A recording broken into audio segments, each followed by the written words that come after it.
사도행전 9장 19절 하반절부터 31절 말씀입니다.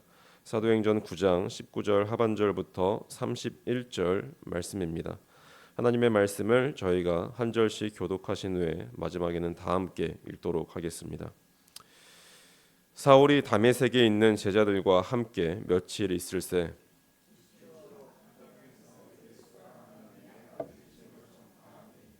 듣는 사람이 다 놀라 말하되 이 사람이 예루살렘에서 이 이름을 부르는 사람을 멸하려던 자가 아니냐, 여기 온 것도 그들을 결박하여 대제사장들에게 끌어가고자 함이 아니냐 하더라.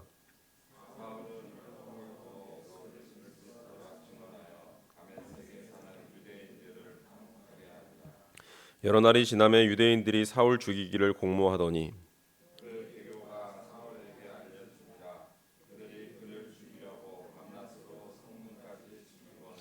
그의 제자들이 밤에 사울을 광주리에 담아 성벽에서 달아 내리니라.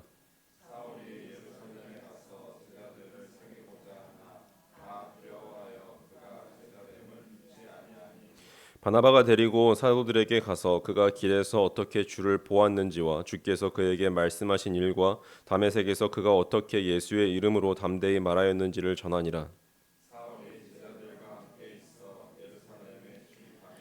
또 이 주 예수의 이름으로 담대히 말하고 헬라파 유대인들과 함께 말하며 변론하니 그 사람들이 죽이려고 힘쓰거늘.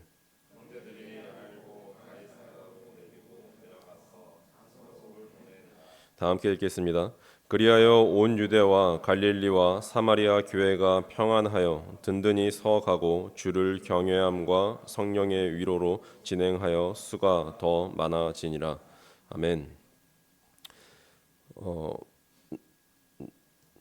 예전에 그런 고민들이 많았던 것 같습니다. 저는 이제 신앙의 이제 3대째 이제 신앙을 이제 물려받았고, 또한 이제 모태 신앙으로서 이제 또한 목회자 자녀로서 이렇게 자랐던 이제 기억이 있는데, 이제 어떤 분들은 이런 부분들을 굉장히 부러워하시는 그런 분들도 있는데, 근데 저는 좀 저한테 이제 어떤 밋밋함이라고 해야 될까요? 그냥 모태신앙으로서 자연스럽게 이제 하나님을 믿게 되고 그냥 교회를 다니고 그냥 이런 생활들을 하다 보니까 너무나 당연하다라는 것으로 이제 여겨졌는데, 근데 저는 항상 부러웠던 게 있었습니다. 제 친구들이나 이제 신학교에서 만났던 친구들의 얘기를 들으면 이 사울과 같이 이제 극적인 변화를 이제 만난 친구들을 만날 때 이 친구들은 굉장히 열정이 뜨겁고 뭔가 개척자 정신이 있는 것 같고 이제 그런 이제 것들이 저한테 좀 많이 부러웠던 것 같습니다. 이런 그래서 이제 더 갈망하게 되고 막 어떤 막 집회, 막 목사님, 막 예수전도단, 순회선교단 등등 막 찾아다녔던 그런 경험들이 이제 저한테 이제 떠올랐던 것 같습니다. 예수님을 이제 처음 만나셨을 때 이제 기억이 분명히 다들 각자가 있으실 겁니다. 사람마다 경험이 다르고 또한 저처럼 모태신앙으로서 자연스럽게 하나님을 만나신 분들도 있고 또한 강도 이제 또한 장소, 방법 등이 많이 달라요. 이제 그러면서 이제 예수님을 처음 믿겠다라고 나설 때 대부분 이제 그냥 믿겠다라고 이야기는 하지만 그게 무슨 의미인지는 잘 모른 채 시작할 때가 많이 있습니다. 하지만 이제 때가 돼서 이제 예수님이 누구이신지를 점점 우리가 깊이 알게 되면 이제 그분의 예수님의 그 십자가와 부활, 승천이 무슨 의미인지를 알게 되고 또한 그것들이 진짜 역사적인 사실인 것과 그 의미가 무엇인지를 알게 됨으로써 또한 보혜사 성령님 삼위일체의 그 신비 성령님을 통해서 이 예수님의 통치가 주 오실 그날까지 분명하게 이어진다라는 그 사실, 그리고 또한 창조와 구원의 목표 주께서 당신의 자녀요 백성인 우리에게 무엇을 기대하시는지 알게 됩니다. 그렇지 않습니까? 신앙생활을 하면서 이 많은 사건들, 성경책을 읽으면서 신학적인 배경들이 우리에게 많이 쌓입니다. 그때부터는 제 스스로가 좀 그랬던 것 같아요. 내가 정말 예수님을 믿는다라고 말할 수 있을까? 나는 또 사랑한다라는 말을 함부로 쓸 수 있을까라는 그런 이제 질문 앞에 좀 사로잡혔던 것 같습니다. 그런 말을 쓰는 게 뭔가 조심스러워지기도 합니다. 근데 아시다시피 복음이라는 사실은 우리가 너무나 잘 알고 있죠. 하나님이 다시 모든 역사의 주인이시고 창조주가 이제 되어 주기로 하셨다라는 기쁜 소식입니다. 그 하나님께서 당신의 사랑과 은혜로 우리를 그 하나님의 나라로 또한 하나님의 통치 아래로 부르셨다는 소식이 기쁜 소식이죠. 우리를 제자 혹은 자녀, 하나님의 백성으로 부릅니다. 교회는 그리스도의 몸이고 또한 우리는 하나님의 성전이고 신부라는 정체성을 우리 모두가 갖고 있습니다.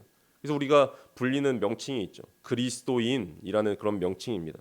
말 그대로 그리스도를 따르는 자라는 말이며, 그것은 그리스도처럼, 예수 그리스도처럼 삶으로써 이 땅에서 그리스도께서 이제 나를 통해 드러내신다, 나를 통해 살아 계신다라는 것을 입증하는 사람들이고, 하나님의 나라가 저 하늘에서와 같이 이 땅에도 임하고 하나님의 뜻이 저 하늘에서와 같이 땅에서도 이루어지게 하는 그런 자라는 뜻이 그리스도인입니다.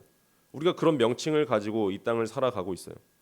그래서 예수님을 진짜 똑바로 아는 순간, 그렇게 안 것을 우리가 인정한 순간, 이제 내 삶을 하나님께 내어 맡기는 순간, 의탁하는 순간, 우리 인생에는 어려운 단어로 코페르니쿠스적인 전환이 이루어집니다. 이게 뭡니까? 지각 변동. 지구과학 배우신 분들은 다 아실 거예요. 지각 변동이 일어난다라는 뜻입니다. 그때부터 우리의 삶의 방식과 삶의 목표가 달라지기 시작해요. 전인격적으로 바뀌었기 때문에 그렇습니다. 이제부터 우리의 삶, 제자의 삶을 지탱하는 에너지가 달라집니다. 우리가 공급받는 에너지가 달라지죠. 선과 악의 기준이 달라지고 의와 불의의 기준이 달라지고 기쁨과 만족의 동기가 달라집니다. 우선순위가 새로워집니다. 무엇보다도 나를 중심으로 움직였던 그런 세상이 이제 하나님을 중심으로, 예수님을 중심으로 움직이는 그 세상으로 변화가 일어납니다. 하나님을 사랑하고 이웃을 사랑할 줄 아는 사람이 되고, 정의와 평화를 사랑하고 긍휼과 연민이 가득한 사람이 되는 것, 진정으로 인간다운 인간이 되고자 하는 그 욕망이 나를 압도할 때만 우리는 그리스도인의 길에 들어섰다, 이제 시작했다라고 말할 수 있을 것입니다. 그러고도 가야 할 길이 한참이나 멀지만 그래도 그 길, 예수 그리스도를 따라가는 그 길 위에 있다는 증거는 오직 사랑입니다.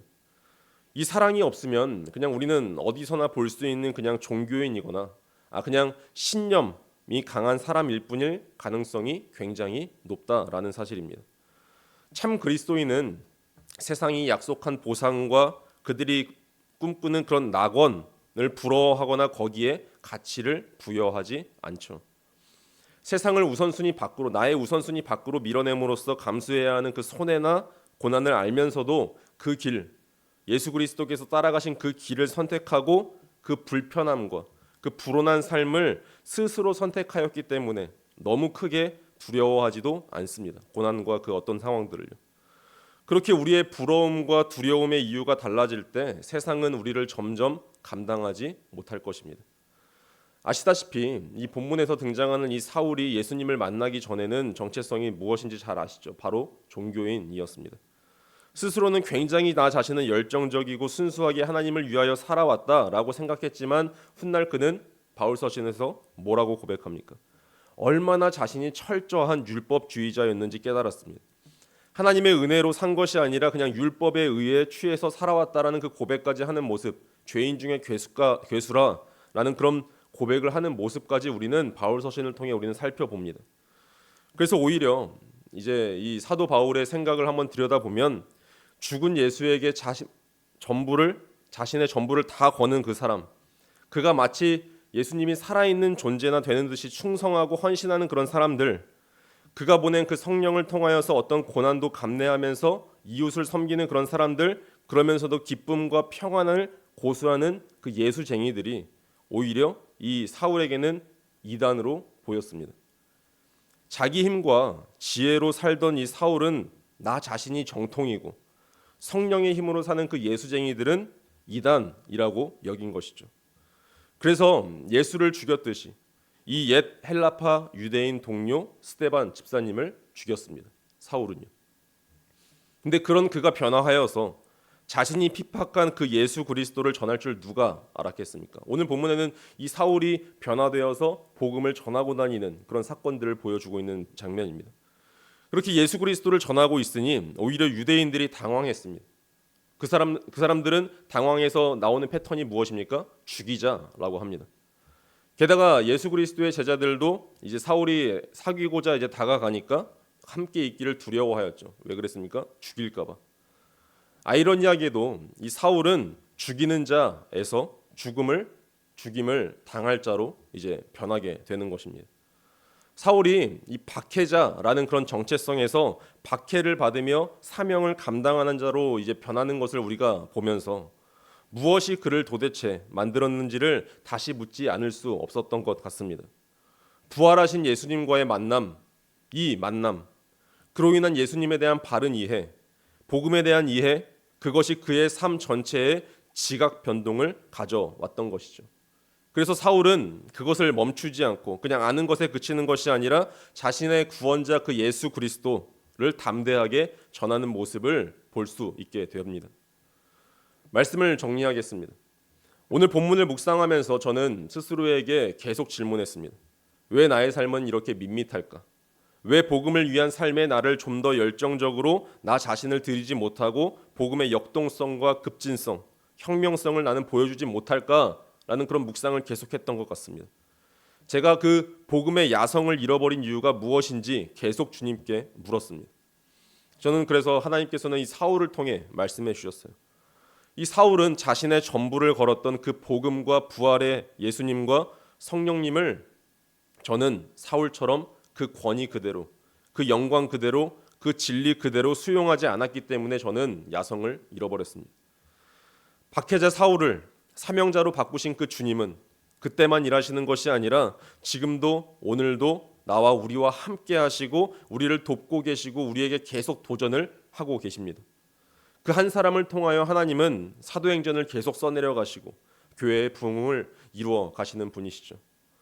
마지막 말씀처럼 사마리아와 유대와 갈릴리의 교회들처럼 우리는 어떤 환난 속에서도 평안하고 날로 주를 경외하는 마음이 커지고 세상의 그 어떤 보상보다도 성령의 위로하심을 통해서 격려를 받으며 무럭무럭 자라는 교회가 또한 우리가 되기를 간절히 소망하며 기도하게 됩니다. 오늘 사울처럼 복음을 전하는 자로 교회를 세우는 자로 쓰임 받으시는 저와 여러분 다 되시기를 간절히 축원합니다. 기도하시겠습니다. 박해자였던 사울을 당신의 영광스러운 복음의 종으로 변화시키신 우리 하나님 아버지, 그리고 또한 전에 죄인인 우리를 살리셔서 이 복음의 나라로 불러주신 은혜의 하나님, 이제 저희가 그 복음의 능력과 하나님의 권세와 사랑을 추호도 의심하지 않고 오늘 저희에게 맡기신 복음의 증인되는 사명을 충성스럽게 감당할 수 있도록 힘을 주시고 용기를 허락하여 주시옵소서. 시대를 핑계하지 말고 정말 남을 탓하지 않고 주께서 당신의 성령을 통해 앞서 행하시는 사역에 담대히 참여하여 당신의 백성을 부르시고 세상을 변화시키시는 주님의 역사를 보게 하여 주시기를 간절히 소망합니다. 주께서 저희를 어디로 보내시든 그곳에서 하나님의 복음을 자랑하고 그 복음의 영광을 드러내는 당신의 사람이 되게 하시기를 간절히 소망하며 우리를 구원하신 주 예수 그리스도의 이름으로 기도드립니다. 아멘. 하늘에 계신 우리 아버지